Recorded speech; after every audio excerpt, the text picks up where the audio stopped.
In India many years ago, we had a friend named Suresh who was 11 years old, an 11-year-old homeless kid living on the street who was a very good beggar. And he was charming and he was cute.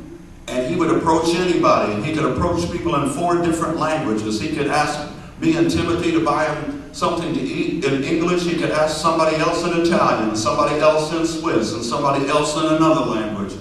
And he would run around, and like I said, he was so cute and so persistent that to get Suresh around, away from you, you had to give him you had to give him some rupees.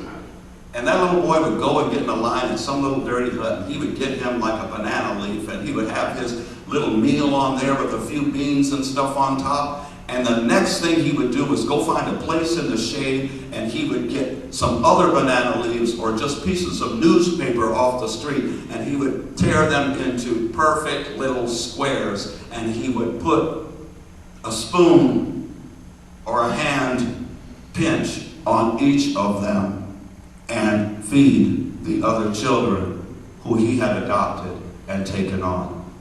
When he couldn't beg food, he was also a climber. He could climb like a little chimpanzee. He would get up a tree before you could see what was happening. He would shake that rascal until those nuts fell to the ground so that those children he was in charge of, not because anybody put him in charge of them, but himself, so that they would have some nuts to eat that day. There's no such thing as having too little to give. It's a lie we tell ourselves. It prefaces the lie, oh, but wait. When I do, watch how I give. So the Kabbalah says there are times when Carlos doesn't know why he doesn't have much pep in his step. There are times when he thinks, oh, I must be getting a cold or the flu because I've been feeling drained for the last couple of weeks. Sometimes, oh, I think I'm so drained. I must have been too busy doing too many counselings and too many meetings and stuff, and the voice from the Course says, you're not drained by how much you're doing. You're drained by how little you're doing. Nothing can drain you like not doing enough. Nothing. It takes a lot of doing to actually get to a point of draining you, and even then, you know it's not that you're drained. You know it's simply time to take a respite, to take a seat, and to recharge. How do you know the difference between those two? By how you feel. When you go to get your rest from your much doing, you go with a smile on your face. You go knowing I'm about to be replenished so that I can get back out there and do some more. But when you go to bed from your not doing, it's not a happy encounter. It's a get away from the world. It's a I need to get away from this feeling. Now, I didn't get to this point on last Sunday at Unity because my time was short. I saw my boss come up off the side wings, which is usually a symbol that I need to wrap it up and get off the stage. So I didn't get to this part. This is what I want you to know. Your function is to know who you are, that you are a vessel of light. Your function is to know that God is pouring itself, its light of infinite fulfillment within you at all times. Your function, your job is to know that you always are receiving more than you yourself need. No matter how you try to trick yourself or fool yourself into believing that that's not true. You always have more than you need. You always have enough to share. Your job is to know that the more you're trying to get and receive for your own sense of gratification, and if your job is trying to figure out in your relationships and in your experiences, what can I receive for myself alone, that in the moment is creating a greater sense of the ego. And the ego's identification is that there is something missing and that there is something broken. And I've got to fill it up by trying to find some more. You've got to remember that you were born to be like God. Receive everything that God gives you. And when your cup runs over, to on purpose extend it, to share it, to extend it and to share it, so that you're not increasing the consciousness of lack and limitation. You're not increasing the consciousness of self as ego, and you're not eating from the bread of shame. The bread of shame is It's sneaky. It's tricky. Once again, it doesn't generally come up and slap the experience of shame on you. It gifts you with a feeling something's just missing. I thought when I got that new place to live that was going to be it, but I got it, and that ain't it. I thought when I got a raise, but I got it, and that ain't it. I thought when I got the quote-unquote perfect job, I got it. Job of my dreams, that ain't it. I thought when I found the right woman, the right man, the right group of friends, I got it, and that ain't it. So it's just a feeling of emptiness, like out of alignment with God's purpose, which is your purpose. Now let me tell you one thing. It is our function to know that my cup gets filled by the Almighty and invisible God. And I don't want to get confused into thinking that I can fill it. I can't fill it, God is filling it. Nor do I want to get confused into thinking that I can fill yours. So I want to share with people, but I don't want to pretend that I'm the source for people.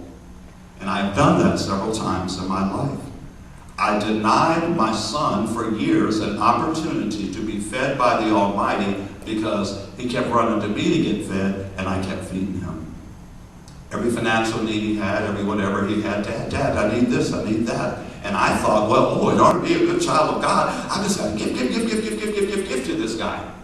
And at one point I woke up as though from a dream. And when you were denying him an opportunity to be fed from source itself, and you also have the capacity to try to give, not out of your overflow, but out of your vessel itself. When you try to give out of your vessel, you are going to get bitter. That's going to drain you too. It's a fine balancing act to be filled completely with the energy of God and to give from your overflow. There will be people who come into your life, and maybe they're already there, who will try to convince you that you are their source. The light in you is their source. They're asking for, or attention, or time, or whatever it is they feel they need. Oh, Carlos, I only feel okay when you're around. That's not an inspiration for me to be around, to stick around. I've told people have actually said that to me. You know that I'm only really happy when I'm with you? And I go, if you think that wants me to be with you more, you are wrong. I'm not your source of happiness. God is. God need is repellent. Appreciation is inviting. Somebody says to me, I really do enjoy your company, Carlos. It's like, well, let's get together more. If somebody says, I really need you, Carlos, it's like, yo. Peace! I'm not your source. Yeah. So the balancing act for us that I would like to, for us to remember is to know that what we are is a manifestation of the divine. Man, manifestation. Woman, manifestation with a womb. Manifestations of the Almighty. Vessels of light, filled with light, by the light of infinite fulfillment that cannot feel fulfilled except through sharing, except through giving from the overflow. If I am seeking only for myself, I am increasing the ego identification within me, and I am increasing my feelings of desperation and disconnection. And at some level, if I continue to only want to get, and it's really hard for me to give anything, then I am eating from the bread of shame. I don't call it that. I call it I'm drained. I'm sluggish. I'm just not happy lately. I don't know. Something's missing. The Kabbalists say, don't get ashamed that you have eaten from the bread of shame, because everybody that's come through the experience of living life on planet Earth has done the same. And none of it has been off purpose. Everything has been unfolding just as it should. We're in the perfect place at the perfect time to identify the vibrational pattern we have been living in currently and to raise to higher and higher vibrational patterns. And so the Spirit of I Am as God is upon you and has anointed you to preach, to speak with your life, the gospel, the good news, that there is nothing to wait for, that the kingdom, queendom, lordom, alldom of God has already arrived, that your cup runneth over. Surely goodness and mercy shall follow you all the days of your life. God is completely and absolutely in love with you, and there's nothing you can do about it. So relax and embrace it. I'm not going to do the song, I don't think, because I think Timothy just gave it. Am I out of tape? No, you have plenty of time. Let me get over there and do one quick song. All right, do it.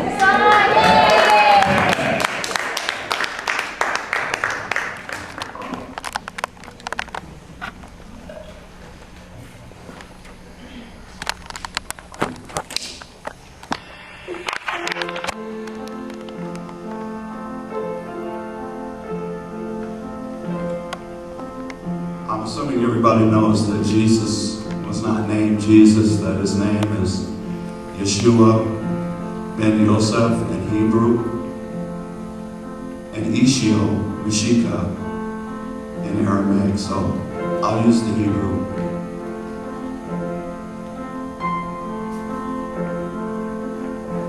Jeshua ben Joseph,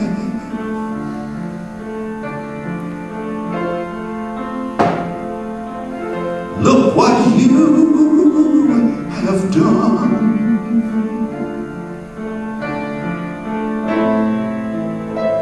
We saw the world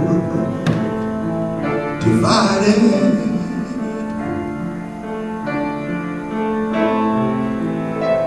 You saw the world as one, and you wouldn't faint. You had faith, you held on.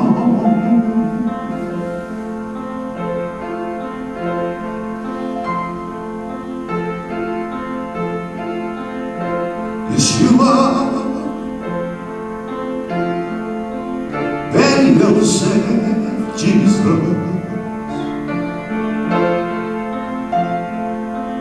if what you say is true, then love can pour through me.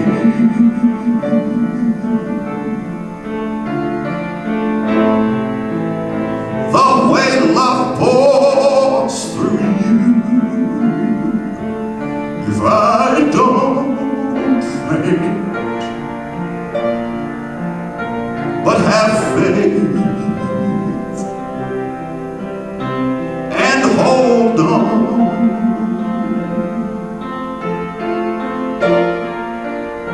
When your friends deserted you, said they didn't know your name,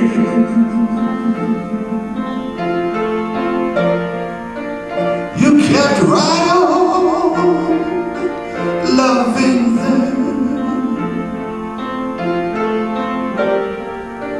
Your devotion never changed. You wouldn't faint.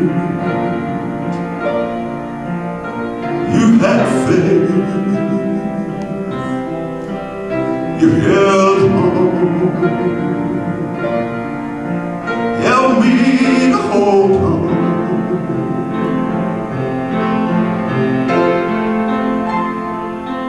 Yeshua ben Yosef,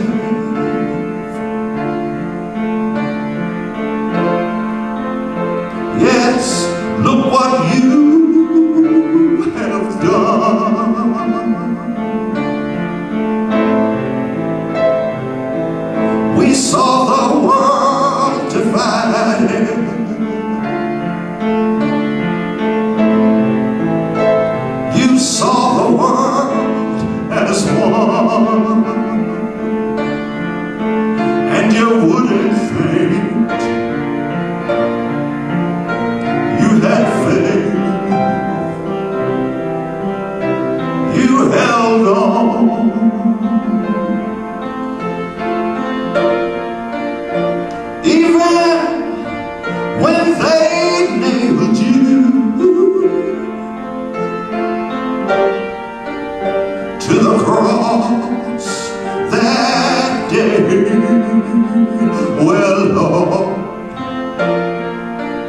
You kept right on proclaiming forgiveness is the way. You just refused to think. You had faith. You held on.